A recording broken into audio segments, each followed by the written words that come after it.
I was reading through an ebook of another trainer and absolutely loved some of the quotes that she had in her book.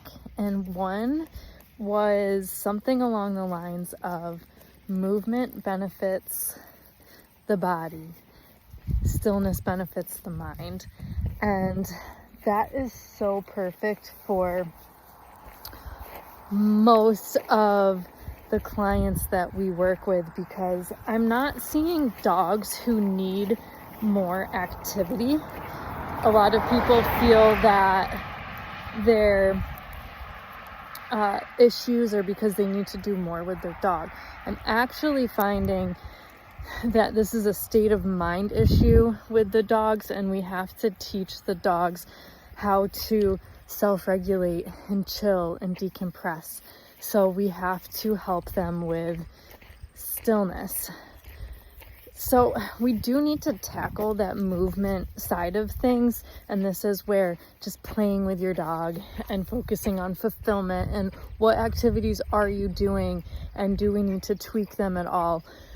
So we definitely need to look into that. I see a lot of owners like to do fetch with their dog, but that's not a very satisfying exercise. So whatever you're doing with your dog for exercise, they should feel satisfied when they're done.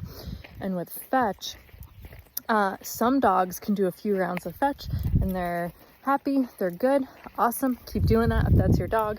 But a lot of dogs who love fetch, they will just go and go and go and go, and they don't stop. They never seem satisfied.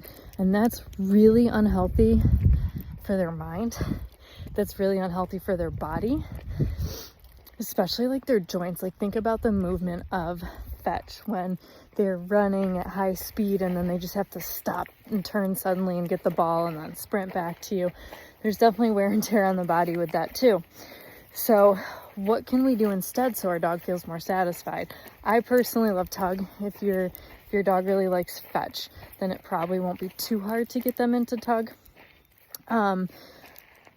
And the way that we play tug in a nutshell, first we want to start with, we're always going to let the dog win. So this is like a child. We always want them to be wanting more and having fun. So that means we're going to let them win.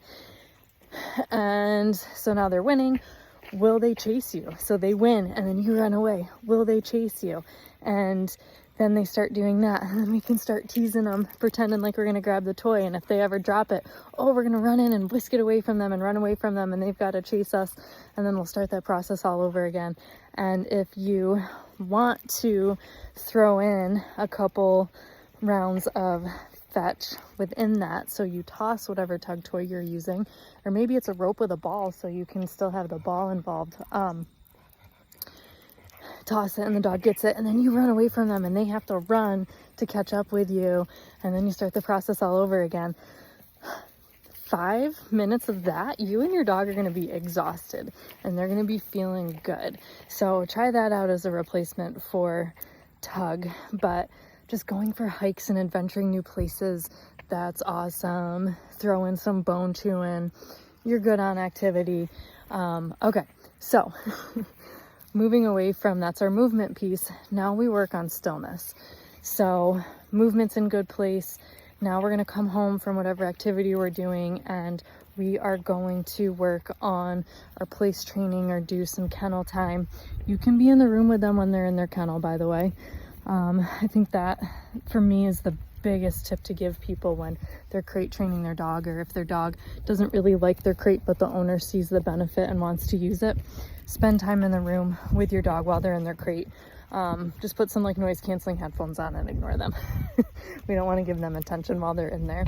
But get your movement in, your satisfying activity, and then let's focus on stillness. And place and crate are great for that. As you advance that, you can just work on your dog having assigned seating in every room that you're in the house. So now you can start walking around room to room, and your dog can be on a leash, but then you just put them on their assigned spot and they decompress that way. So that's a really easy way to add some structure into your daily routine too, which is important. But you're practicing daily getting that stillness in, which is going to help your dog's state of mind. And we want to be doing all of this in our daily routine to be consistent, because if we're not being consistent, there's not really a point.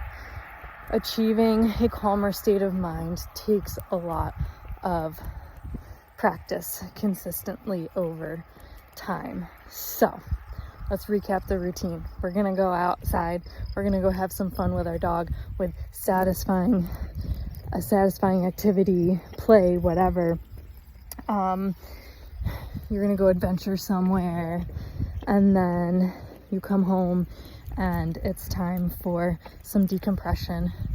So your dog's gonna go on place, or they're gonna go on their crate. If they still seem a little antsy, maybe put like a frozen Kong or a bone in the crate with them, just to help them wind down. Chewing can be really good for a decompression like that. But we come home, we work on our place in our crate, and try to do at least 30 minutes of that. And then we'll extend the time and we'll advance from there. But just starting those small steps right now, really good, satisfying movement followed by some decompression time every single day, you're gonna be in good shape.